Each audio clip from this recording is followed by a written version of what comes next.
Judy, pinagkakatiwalaan kita.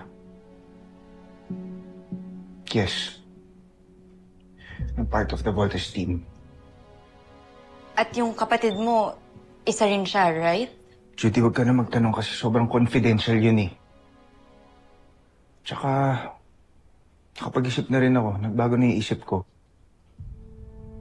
Namimiss ko sila kuya, pati yung mga ibang kasama namin. Tsaka parang napakatanga ko naman kung tatalikuran ko lang ng ganun-ganun lang yung mission ko. Isunumpaan ko yun. Sumama lang yung loob ko.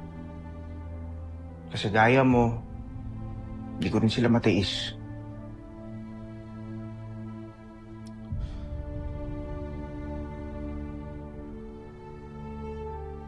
Basta, promise mo sa akin na walang makakaalam ng malaman mo, okay?